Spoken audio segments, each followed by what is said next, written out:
Good morning, everybody. How we doing? Sammy, United People's TV. Feeling fresh after going to an away game, which may well be the first time I've ever been able to say that. In fact, I think it is. We're going to speak about the chaos last night. I predicted it. Ruben didn't really feel like he wanted to describe the game as chaos. Yeah, but it was. It was.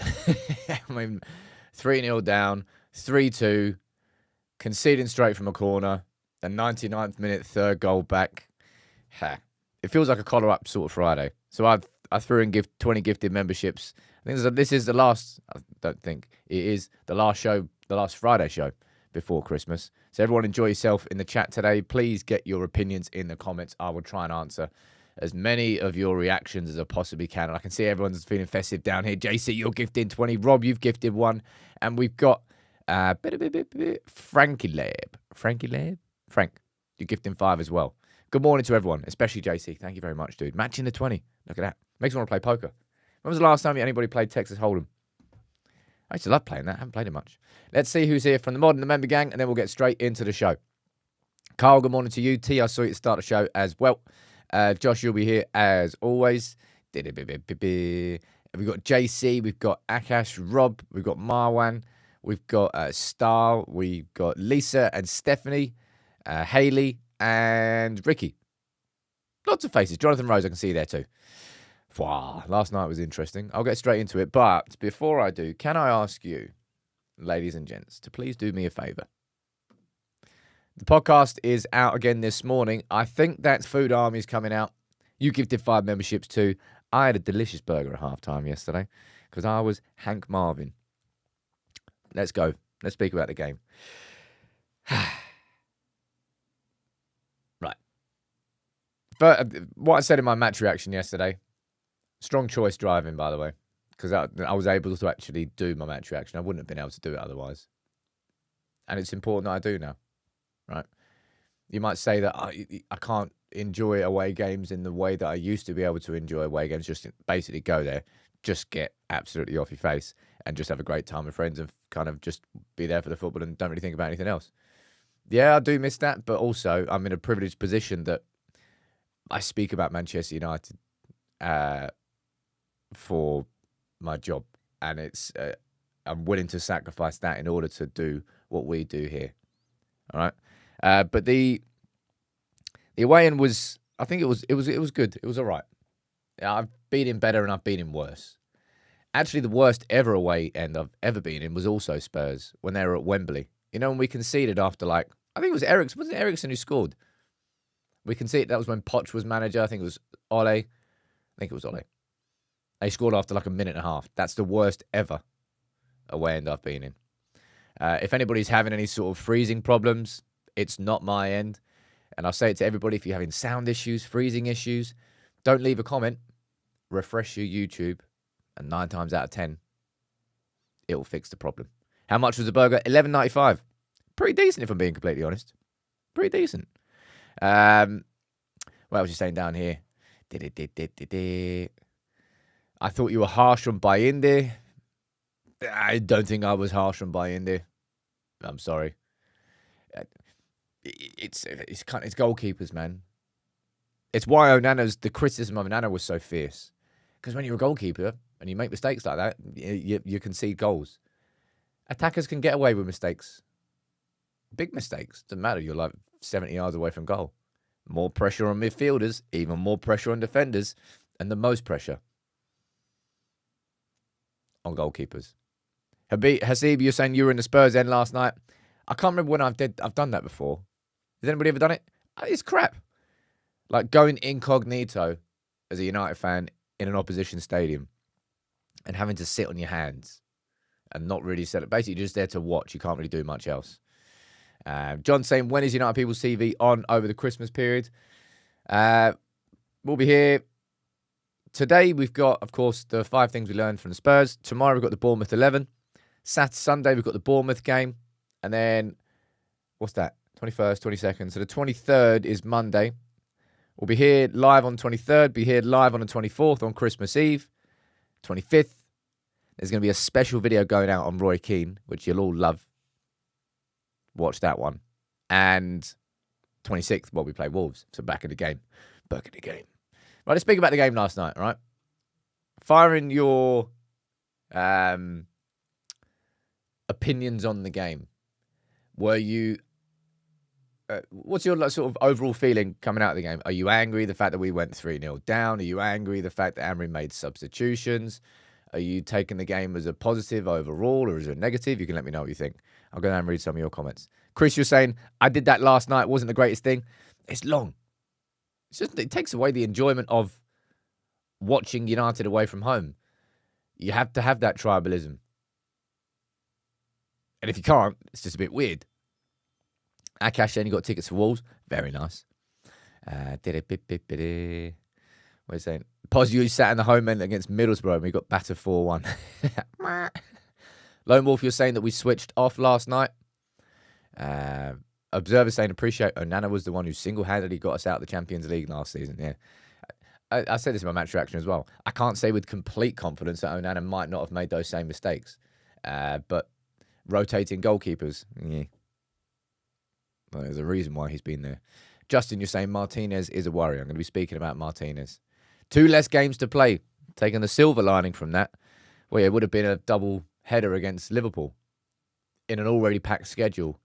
And I honestly, you can say what you want. I'm not saying this is Captain Hindsight of going out of the cup, but would winning the League Cup change whether I look at this season as a success or not? No, it won't. Neither would it with the FA Cup. The only cup this season that would be considered a success is the Europa League. But the real measure of success is how that team plays every single game. Aiden saying, not surprised. This is a slow process. He's figuring out the team and players. 1 down, 5 more to go. Not to worry about the cup competition, but disappointed that the team switched off. And there's nothing more disappointing than... Actually, there's a lot more things that are disappointing, let's be honest. But it is particularly disappointing seeing a team concede straight after half-time. It just pisses me off. Pyro, thanks for gifting 5, dude. Let's get into the actual comments from Ruben. In terms of the individual errors, they were quite obvious yesterday. But Ruben, in his style of management, will focus on the collective, which I think is the correct thing to do. We as fans can speak about individuals because we have more freedom to do so. India made massive errors. Jake, no, you're not watching, but Goalkeeper Union said at half-time, said, is it India's fault or am I being too harsh on him? Jake, of course, who's played at a very high level at Sunday League. Anyway, he said it was India's fault. You could say that he was maybe slightly unsighted, but I don't think it should just be parried out into the area it was parried out. To be fair, it was A, a good finish by Solanke, and B, all of United's defence was slow to react to the ball. So in that sense, it's unfair a little bit. But it went straight in from a corner. Oh, did he have his arm? Did he have his hand on his arm? I've forgotten his name again. Bergval. Is it Bergval? Someone needs to get me that with a t-shirt on. I think it's Bergval. He had his hand on his left arm, but he still completely missed with his right arm. Still completely missed. Shax, thanks for gifting 5 memberships as well down there. Stevie saying, I'm seeing progress in shape and reactions. Ugarte is the ultimate disruptor. Yeah, I was really enjoying watching Ugarte last night. He's like a terrier. And I mean that in a complimentary way. He's not a static player. But not in the sense where he's like chasing 40-yard gaps every time. He just doesn't give people time to rest on the ball. But as much as India made mistakes last night, Martinez made mistakes. I'm going to pull up Jamie Carragher's comments on him a little bit later in the show because Martinez, just bad individual errors. Now, in terms of the overall game, I felt United genuinely did control a lot of it. And the numbers back it up. I don't really understand this. Can someone explain this to me? How on earth did Spurs only get an expected goals of 0.67 and they bloody scored 4? Obviously, scoring directly from a corner is going to have absolutely minimal XG. I understand that bit. But the others? Doesn't make any sense whatsoever. I was really confused about that. But United, even at 3-0, and this is, if I'm going to try and probably pull the biggest positive from that game, because let's be honest, you're 3-0 down. Don't scrape the barrel. And I don't really think I'm scraping the barrel when I say this. At 3-0 down, United previously, and how my mindset is looking at United, if we're 3-0 down, we're down and out, man.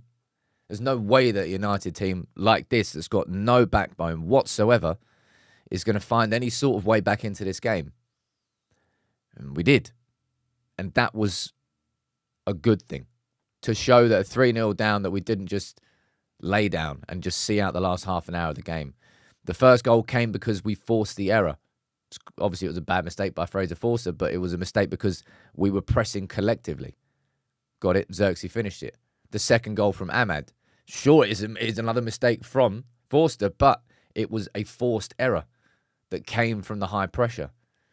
And I thought that from where I was sitting, it looked like that Mazraoui curler was going in. I don't know. I haven't seen the angle from behind the goal to how close it was, but I thought that went in. Oh, I think I fell on the floor. I just collapsed. But overall, I genuinely think we were the better team. You can let me know what you think about that. I'll read out. Some of you have sent some super chats. I'll read these off, and then I'll read through some of your other comments. Amir, you're saying, did United play well enough to win the game? I didn't watch it because I was out with my mates celebrating my birthday, because everything on the 24th. Guys, happy birthday to you, dude. I thought United absolutely did enough to get that equaliser. Whether we would have won the game from that point, I don't know, but we certainly did enough to have 3 goals. And then we missed those opportunities, and then Spurs scored direct from a corner. It went 4-2, and it sucked everything out of the game. Ravel is saying, we have one big wing-back, and he's our best number 10. Where to play Ahmad? The 10 is a popular pick, but he doesn't help us at right wing-back. Mazraoui looks worse there versus at centre-back. I still think Mazraoui looked very good yesterday, and especially in the parallel of what Diallo was doing on the other side. We all know that players can learn new roles, right? Being a wing-back is quite a specialist position.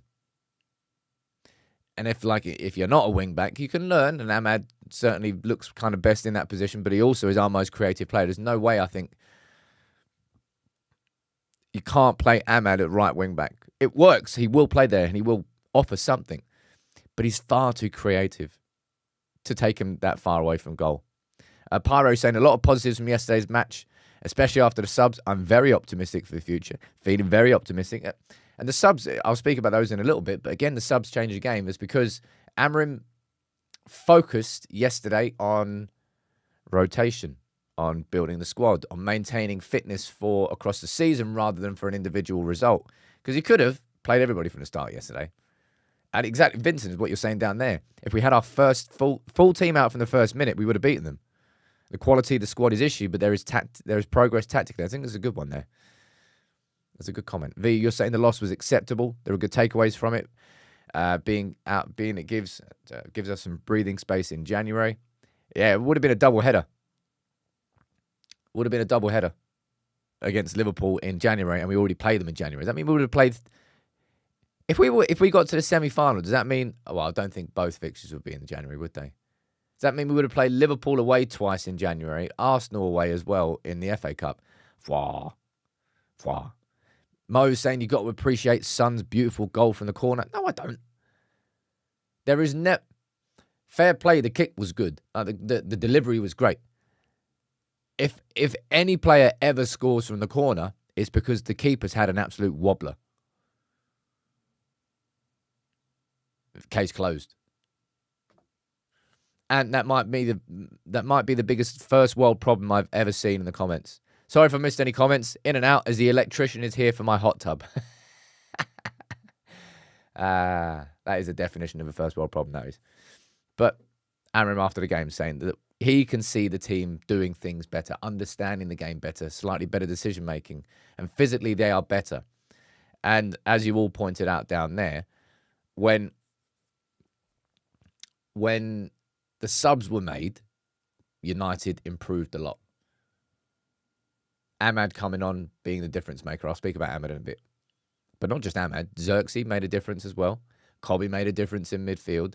Garnacho, I was hoping that Garnacho was going to be just more, I think. That whole side was weak, if you think about it. Diallo, Garnacho when he came on. Ugarte wasn't playing in that position, obviously. Our threat came down the right-hand side where it was Mazraoui and Yoro, Mazraoui and Ahmad in the second half. But yeah, the subs definitely changed the game. Let's have a little listen here to what Reuben thinks after the match. It's tough, but we have to deal with that. I think we control the first half. We suffer a goal like without Tottenham create a lot of danger. We were near the goal, and you feel it. We control the possession. We press high. But we can do it. Find the last shot. Then after the half time, I think we disconnect for 8 minutes. First we suffer a goal, and then was really hard for the guys to connect everything. I've got to talk about that. Like, have I got that here? Yeah. Like, the first half. Like, fair play, it was a good finish from Solanke, but I think it was poor from Bayindir and poor from United's defence not to chase that ball in.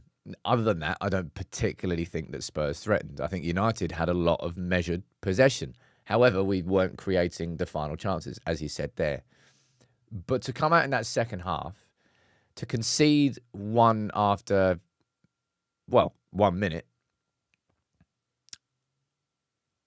and then to concede another one, just a ball over the top, and Martinez just making errors for both of those goals. First with a failed clearance for Kulusevski's, and then I think the other one almost annoyed me more. I said it in my match reaction. Like, I don't know why he showed Solanke on the inside. Always show the attacker away from goal, and certainly away onto their weaker foot.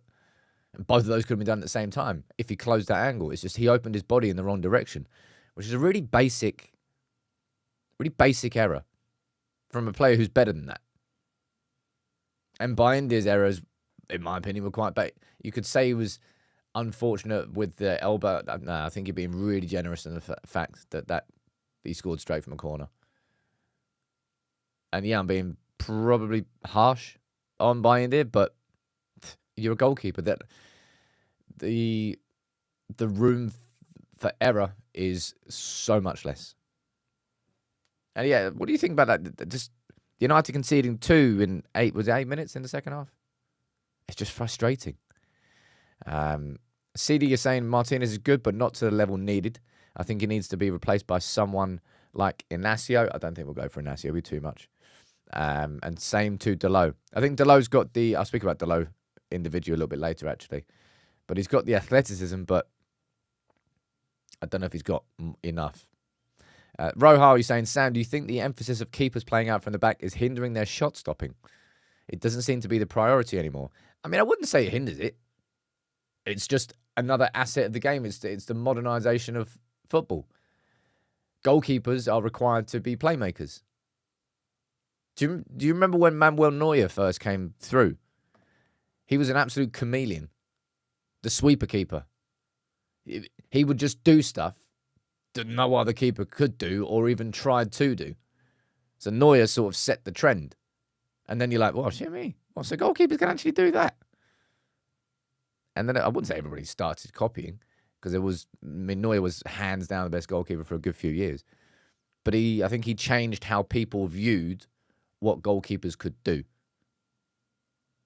And everything sort of followed then. But again, today, I want to focus on Ahmad.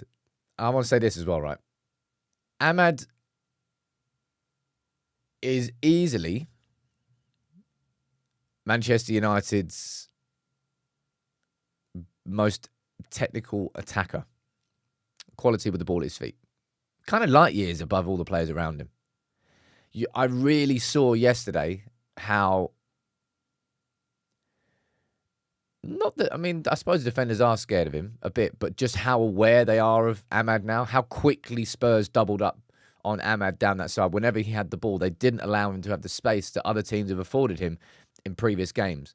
So, like, the reputation of Ahmad is growing among opposition players. They're respecting him more, and they're going to be starting to double up on him now. You might start seeing Ahmad getting kicked around. I imagine that's probably going to happen. But Ahmad was... He was like a cheerleader with the away end. Anytime when it went out for a corner, he's there like G'ing everyone up. When he scores, he's picking the ball up, he's straight, he's G'ing everyone up. He was using the crowd's energy and kind of riding the wave on it. He's setting such an example, it's ridiculous. Like, from a technical perspective, a massive example to people. But also at the exact same time, he's the hardest grafter. When he chases balls down, Ahmad goes full tilt. Like, it's not just, there's no amble with Ahmad. It's like, like straight at him, make you move. And seems to have the ability and the recovery. Maybe it's an age thing, or maybe it's just a fitness thing. But he can have intense bursts out of possession and still look very nimble and fit enough in possession. And partly that's because he's coming off the bench in that game.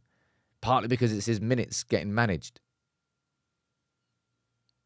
But Ahmad, again, was the definition of, like someone's saying down there, is a representation of humbleness and hard work. He's our impact guy right now. Man United, with and without Ahmad, look like different teams. He's very much a focal point. Let me see what you're saying down here. Someone is still saying I'm being harsh on Bayindir. Okay, well, I'm being harsh on Bayindir. No, I'm not going to change my opinion on it now. Anthony got bullied yesterday. It was an opportunity for it was an opportunity for Anthony. Didn't think he'd get that. Yeah, but I don't particularly think he did too much wrong, but he didn't do enough right to warrant starting in an attacking position. Diogo, yeah, exactly. It's like Keane said, he looks comfortable wearing the United shirt. I think I'm going to have to do a little bit of an update on Ahmad. You know how I did a little mini doc on Ahmad saying that this feels like it's time for his breakthrough season? Yes, please. Man, I'm glad we called that one right. It's just everything seemed to be aligned. And it does go to show you, do I think that Ahmad, from a technical perspective, is that much better than he was maybe a couple of years ago? I don't really think so. I think he's always had this technical quality. But it goes to show you how much, everything around the technical qualities that you need. Like going on loan to Sunderland in the Championship for a year will toughen you up. Because you need to be tough to survive in that environment. Not just physically, but mentally. And it's helped round him as an individual. Setbacks have helped round him as an individual. The injury. All of these things have just developed him as a footballer. So it's not just about technical qualities. And that's, I think, where Ahmad is standing out. Let me see what you're saying in the comments. Ahmad, number 7. I mean, what number is Ahmad right now? I've got no. If I got that in a pub quiz, I'd fail miserably. I would guess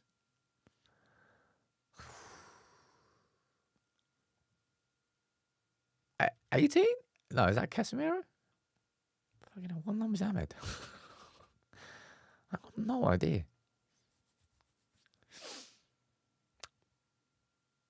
16. I was close. I was close. I had no idea what he was. I know that Mason Mount's number 7, right?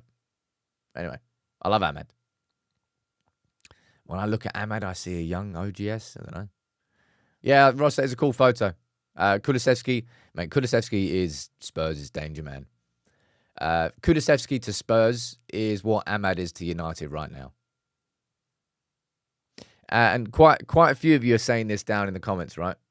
Jordan, you're saying number 7 ruins our players. Number 7 is too big for him. But we go back to what Keane said, and I think Keane is spot on. And I saw it yesterday. Not only is Ahmad thriving in the pressure of being a United player and being a United player that you point to for responsibility and delivering, but he's actively trying to make more of it, is the point I was trying to make. He's just there geeing everybody up. He's not just quietly doing his craft and just hoping he gets something. He's increasing the pressure on himself and the noise and the energy levels because he's riding on the wave of it. And if a Manchester United player can do that and use that as some sort of like, you know, The Witcher when he drinks that potion, that's what a United away end can do for a United player that wants to use the energy. And that's what Ahmad did yesterday. It was good. I enjoyed it. Ahmad's 3'6", but he plays like he's 7 foot tall. He is tiny, but he's massively important to United. And yeah, Amorim has like the perfect example here. This is what I want. This is what you can be. But you just have to commit. Jake saying, Sam, did you play The Witcher? I didn't play The Witcher. I watched the series. I was going to play Witcher 3, and then I saw the trailer came out for Witcher 4. When's that coming out? I definitely want to play that. I want to get back into playing games, man. I used to play games a lot. Don't have time anymore. I'm going to make more time. Moving on to the next talking point. And I think like the contrast here between these two was really obvious last night. I was surprised that Mazraoui started, but it goes to show you the fitness of this bloke. It's ridiculous.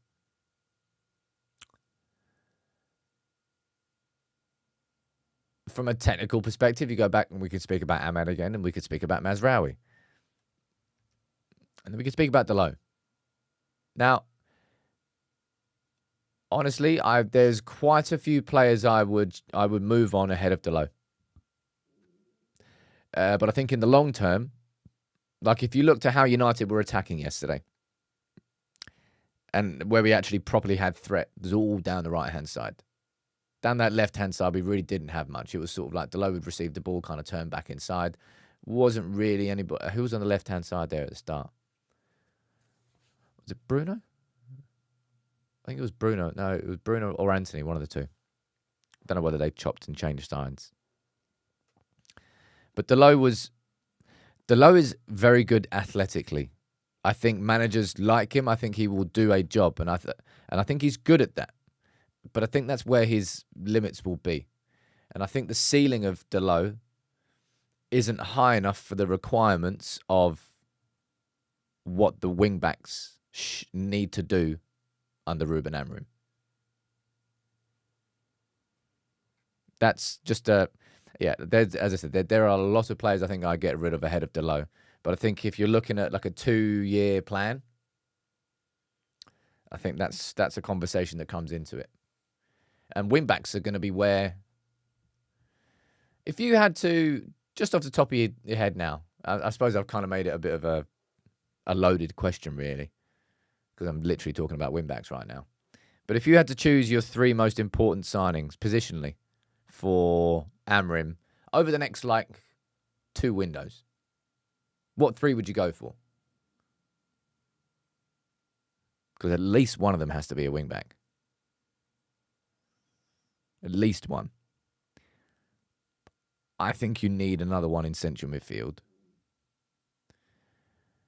And I think you need an inside forward. I think I'll go for those 3. Yeah, an inside forward, so I'd like a number 10 if you want to put it in a position. A wing-back, and probably a central midfielder. Mirko, you're saying left wing-back, central attacking midfielder, and centre mid. And you're saying left wing-back, central attacking midfielder, and a striker. Left wing-back, left attacking midfielder, central midfielder. Left wing-back, right wing-back, centre mid. Well, I think everyone agrees that we need a left wing-back. We all know we need a left wing-back. That's a given. Whether Diego Leon is going to be considered, well, he's coming in the summer, of course. I think what it should be, realistically, when you're looking at it, this summer, if United can do it properly, it's likely going to be Luke Shaw sold, Malacia sold. Diego Leon then comes into the Malacia role in the understudy, and then you sign a new first-choice left-back, and then you replace both of them. That's what I think should happen at left wing-back this summer. And I don't mean that... maybe Malacia can still continue to develop and impress, but we'll find out. No word on Lindelof's injury. I think he went off at half-time, didn't he? Speaking about that left-hand side, you had to have a conversation about Martinez after yesterday. That's Jamie Carragher's comments on him. I said before a ball was kicked with Amorim, two players that I was concerned about were Garnacho and Martinez. Now, Martinez, going into the Spurs game, just came off probably having his best game of the season away at City. And I've always said that the greatest asset of Martinez's game was his timing. His timing and decision-making in that first season was just, it made up for any sort of physical shortfalls or any other shortfalls. He would just do the right thing at the right time and nail it. And did it so consistently. And he's just not doing that. And I don't particularly think that... I look at the errors and the mistakes he's making. Do I feel that is linked to the injury? What do you think? What do you think of Martinez right now? Do you still think that we're seeing a player who is yet to find his full fitness? Or do you feel like Martinez, well, his fitness is probably all right, but he's just making the same mistakes? Would he have been 2 yards deeper trying to mark Solanke had he not had his injury, for example? Because he was the furthest man back and kept him onside. Let me see what you're saying in the comments. Steve, you're saying I have big concerns about De Ligt. Yeah, I've got, of course I do. I've got less concerns about Yoro than I do about De Ligt, for example. But I think De Ligt's been pretty good.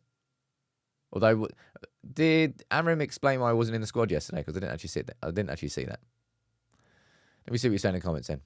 Varane made Martinez look better than he is. No, Martinez himself was just a fantastic defender in that first season. And Varane was... There was, what is that, one period where they played with each other for like 2-3 months? That was good. Injuries have cost him, says Birdie Beat. He'll be back. And you're saying he looked at half a yard off the pace last night and maybe the change in the back didn't help. He needs a settled back line. I think eventually I imagine anyway, I would guess mid-January, I think you'll start to see a settled United 11. Or a settled team that Amorim mainly uses, and then an odd change here or there. Like right now, it's like 5-6 a game. I don't think this is going to be the case all season. Whether Martinez is in that 11 remains to be seen. I think we'll speak about Yoro next, but it's a little bit more on Martinez. Rich is saying he's playing within himself. He hasn't been the same since he came back from the injury. His head is not in the game sometimes. It's just strange. Maddie, you think he's rusty and he'll be back? What he's coming back into isn't the team where he played his best football at United. It's a very different shape. He's not in a back four. He's in a back three. And I actually thought the back three would help him to a certain point, but I've always been worried about him covering the channels. But that's what I mean. Like, I suppose technically that's exactly what that goal was against Solanke. It was him trying to cover the channel. But it wasn't as if he got like out-muscled or out-strengthed by Solanke. He easily got back in time. It's just he made the wrong decision. The first goal, I don't know whether I'm being unfair. It might have been his body shape, but it was an odd decision. Just kind of like stuck a leg out, and it just fell to Kulusevski. When is Luke Shaw returning? Says Ken Cantona. I don't care. I'm not speaking about Luke Shaw anymore. I said it before. I'm really not speaking about Luke Shaw anymore. United, he doesn't play for... Well, of course he does play for United, but there's no way I'm relying on him at any point this season because he can't rely on his own body. It's unfair. Well, it's not unfair. It's unfortunate for him. Tyrell saying, I think the leagues are very difficult And Martinez is still above par with the demands of the league. He certainly isn't looking like the Martinez that we all love right now. Consistently. As I said, I think his best game was actually against City. But that wasn't good. What do you think about Yoro? I liked watching Yoro, yes. I think he was probably one of United's most progressive players, always kind of trying to bring the ball forward, play the ball forward, a forward-thinking defender. It's good to see him. Did he get the full 90 yesterday? I actually didn't think about that. Is that the first full 90 that Yoro's got? Because he didn't come off. Which means he did get the full 90. I'm pretty sure that's the first 90 minutes that Yoro's played for us. I think so. And that is a very important step. Kind of presume that means he's not going to start against Bournemouth in the way that Amorim's managed players so far. Because I called it yesterday that Ahmad wouldn't start. And it's not because he wants to put Ahmad on the bench, but it's because they've been using quite obvious and particular patterns with players that they take in and out of their teams. Let me see what you're saying about Yoro. Yoro will improve with game time. Yoro was still loads better. Sorry, was better, but there's loads more to come. Dennis, you're saying Martinez has to play as that central centre-back. I think the position is tailor-made for him. It's an interesting concept. Lindelof, I think that if you're going to play anywhere, which he shouldn't, he should be going the summer anyway. But it's the best position for Maguire. It's probably the best position for De Ligt. Some people there might suggest in the comments that it's the best for Martinez too. You're looking good, says David. Comfortable on the ball and good in the one-on-ones. Connor saying this guy's outrageous. He's playing with some stooges and still looks good. Good word, stooge. Let's go and watch Muppet Christmas Carol. When do you watch Home Alone 1 and 2? Right? Because that's basically the most important part of Christmas. Everyone knows that. I think I'm going to try and do a back-to-back on Christmas Eve. Maybe leave Muppet Christmas Carol for Christmas Day so you can watch it with the nieces. Got to get them involved in that. Yeah. I'm looking forward to Christmas now, actually. Are you sure you were at the match last night? You were even forgetting the numbers of players. No, I just can't remember what number Ahmed was. Sorry, Ahmed. Anyway, I liked what I saw from Yoro last night. And yeah, the fact that he played 90 minutes is a really good step towards him playing every week for United. Fingers crossed anyway. And we go back to this. And Amorim's reaction. I'm gonna cover it all in my lunchtime video in a nice little 10-minute condensed version. Because I know not everybody can tune into the whole live show. Typically, I think if you're 3-0 down in an away end, you're thinking, oh, fuck, you're kidding me, man. Like, you're done.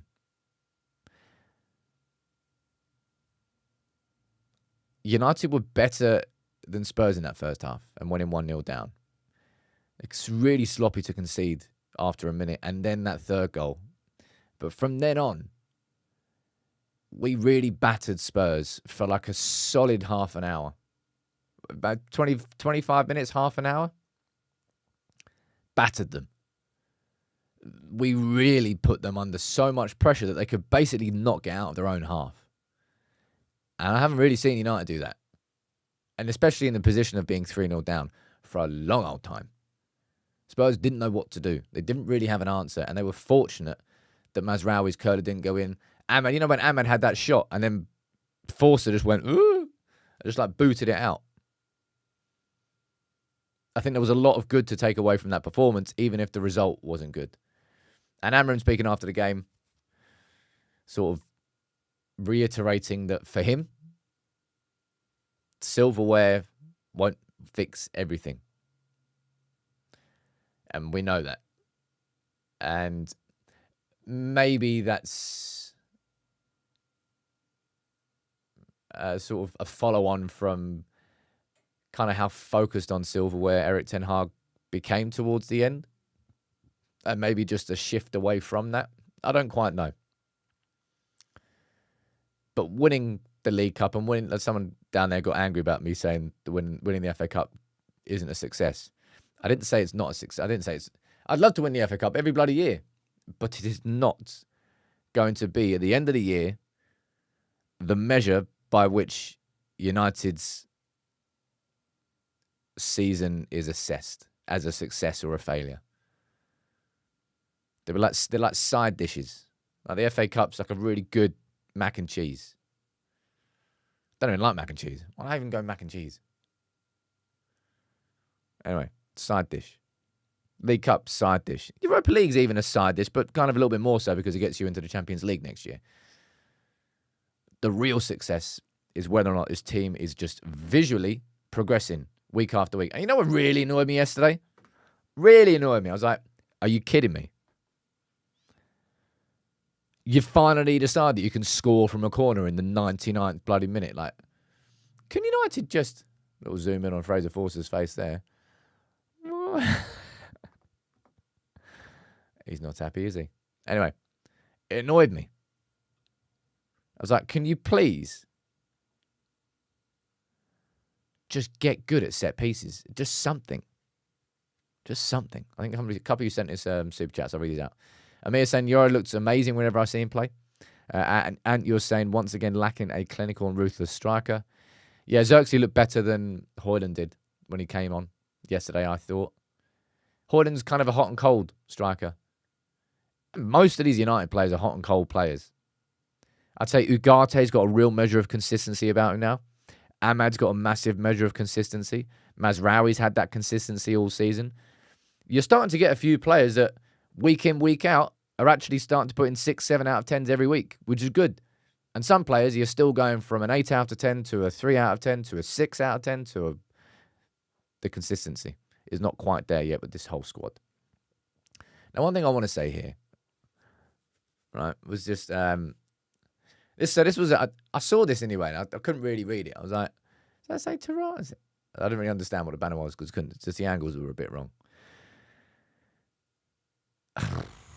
I get it, but I think it's fucking stupid. Like, there's enough squabbling, online and offline, when it comes to being a United fan. I don't think you need to have that sort of negative... I don't know what way to describe it. I just don't fucking like seeing banners from United fans against United players from inside the away end. It's like there's enough negative energy from outside. You have to stand to that. Once you're in the away end, you're in the away end together. It's just... And it was weird that there's some United fans even fighting below us when it was like 3-0, like someone got ejected. I think it's just where the fan base is right now. Just, I don't know. I don't agree with it. I thought it was a bit fucking odd. Personal opinion. Amorim, of course, answering the 450th question on Marcus Rashford this week, and he said, look, I chose the players that look ready to cope with the demands of playing a strong game. JC, there's no way I'm saying that, Dan, that they can't be called supporters. Of course they're supporters. They're in United. They're in United way and following United home and away. But I don't know. Just I don't like. It just doesn't feel United, which might be a strange sentence to say, but it doesn't feel United to come into the away end with a banner against a player, even if that player, well, has done what he's done. Just don't like it. Look, if I was to take a guess, I'd be surprised if Rashford was in the squad against Bournemouth. I wouldn't be surprised if we saw him this side of Christmas. But why would he put him in? Unless Rashford is grafting in training, why would Amorim put him in? And we know that he won't be because he's already said, for me, I feel like I'm ready for a new challenge. So we know that commitment isn't there. Unless something changes, but I don't know. But it changed to the point where he was dropped for the City squad and dropped for the Spurs squad. 2 huge away games, by the way. I'd be interested to see what reaction Rashford would get from Old Trafford, actually, if he was to play. It would certainly be mixed, judging by that banner for sure. But yeah, I'm not sure whether we'd see him against Bournemouth, and I'm not really sure if we should, if I'm being completely honest. Last little 3 things I want to speak about to wrap up today's show. And of course, we're going to put... I didn't forget this. As if I forgot to pull this up. There is no way I'm currently opening the map. Nah, none whatsoever. Boop, boop, boop, boop. I love this bloke. When you get changes of managers, head coaches, systems, whatever, you need examples to hold on to. You need role models. Tick, tick. Ahmad is the example and the role model to others of what you can do if you get through all your adversity. You have your problems in the past. You get over your big injuries. You get over being left out by managers. You get over having to wait ages and ages and ages, because when the opportunity comes, if you're prepared for it, you'll take it. Ahmad is taking it. He is the danger man. He is to Kulusevski to Spurs. That's how important Ahmad is to United right now. And with and without him in the team, 2 different teams. Now, something that happened yesterday, which on the surface looks like a huge story.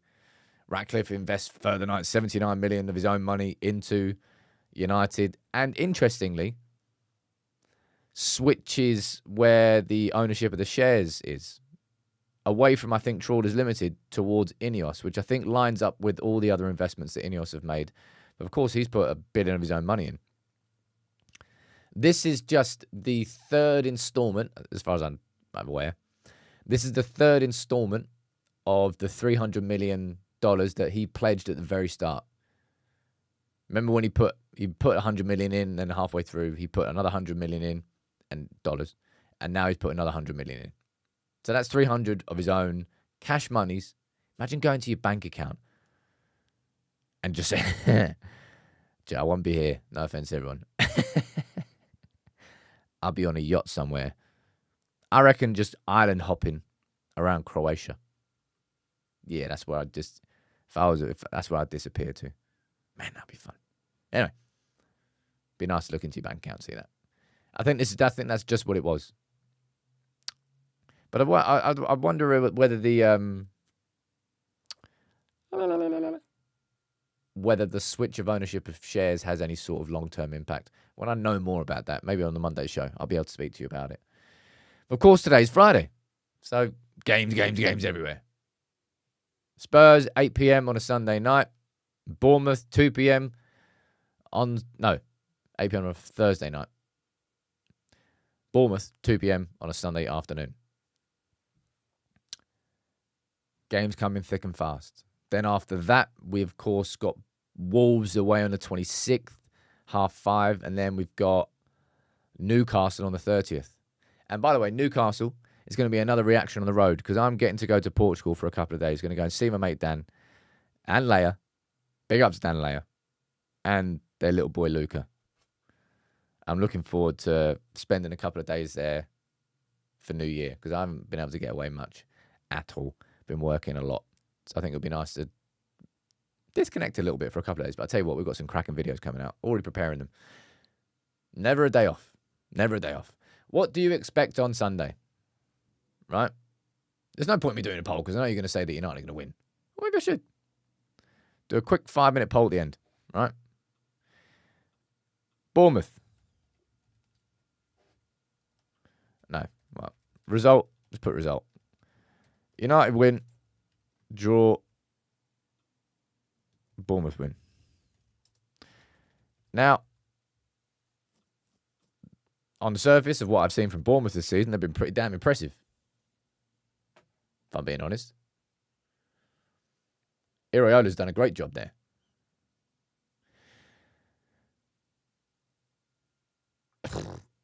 But the expectation is absolutely going to be on United. Let's have a quick look at Bournemouth's results. Was it Ipswich where they were 1-0 down until yeah, it was. So these are their results. Let's zoom in on these.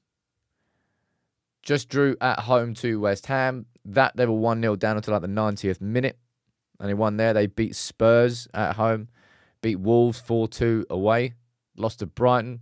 Lost to Brentford. Beat City. Drew with Villa. Beat Arsenal. That's what I mean. This Bournemouth team, you might be saying, oh yeah, dead easy on paper. Great. I don't think it'll be an easy game. But I'm definitely backing United to win. Let me see what you're saying down here in the comments. 2-0 win. 3-1 win. 2-1. Ahmad scores.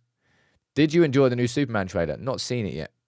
I love the OG Superman films. Do you remember the one where, I can't remember which one it was, and there was like the evil Superman, and they had like a big fight in like a trash, I'm saying trash because it's American, like disposal place. And the evil Superman like wore all black. That was one of my favourite ones. Christopher Reeve. Might have to watch that. That's not really a Christmas film, is it? How's my Portuguese? I don't know. I don't have any Portuguese. Dos cervezas? Can I still use that? Or am I offending everybody by doing that? Anyway. They're a tough team, but we can probably squeak a 1-goal win, someone says down there. 3-0 win for United. Well, look at the poll. And obviously, you're all sitting on the fence. 300 votes are in, first 2 minutes. 89% United win. I hope you're right, by the way. I hope you're right. But look, last couple of minutes, 2 things. Number 1, let me know where you're watching from, city and the country. I'll get a few of you added onto the map. And also, fire in what your favourite Christmas film is so we can have a little debate at the end here. Because we all know it's Home Alone, and there's no point even having an argument. But just for the interest of debate. Go there. Obrigado. I think Obrigado. Know that. You know what's really annoyed me, though, is my mate Dan, who's not watching, but I'm still going to point the finger at him, flying over there for the 30th, and then he goes and tells me 2 days later that on the bloody 29th of December, Sporting are playing Benfica in the Lisbon derby on the 29th. And if I flew out a day earlier, I could have gone to that game. Unbelievable, Jeff.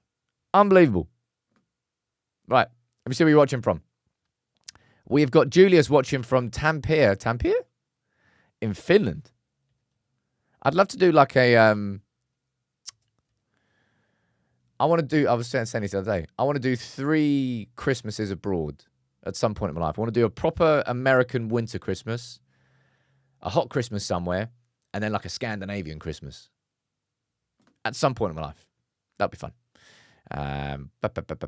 We've got Muppets Christmas Carol is right up there. I'll give you that, Maddie. I'll give you that. Scrooge, Bad Santa. Oh, come on. You could do better than Bad Santa. National Lampoon's Christmas Vacation. We've got Jonathan Bull watching from Leek in Staffordshire. That where Alton Towers is. Stafford. I think it is. And Mihal watching from Sofia in Bulgaria. Ooh, Reds around the world here. Thank you all for firing those comments in. But more importantly, what are we saying in terms of Christmas films? It's what the people want. It's what the people want. Trading Places and Christmas Chronicles. Is the Trading Places one with Tim Allen? Have I just made that up? That's not Tim Allen. Dan Aykroyd, that's him. Die Hard, of course, is a Christmas film. Everyone knows that as well. That's the 2 arguments that come every single year. South Pole, Scrooged. Quite a few shout for Scrooged. What one's Scrooged? Scrooged. I don't really care for that one that much. It's important. This is the sort of content that you all join in. What do you reckon Home Alone is on Rotten Tomatoes? It's got to be like 90. 66. That's disgusting. That's disgusting. Uncle Buck. Oh, man. I love Uncle Buck. Sad he's gone. Makes me want to watch Cool Runnings as well. Anyway. Gremlins. Yes, I need to watch that again. Love Gremlins. Love it when he just turns when he turns the chairlift up to full power and she goes pelting out the window. I've got a lot of films to watch. But look, thank you all for a cracking week. I can go to an away game now. I've realised I can actually drive. And it's not too bad. Bit tired this morning, but not enough that I managed to do the podcast and it was sound in my mind. It's all good.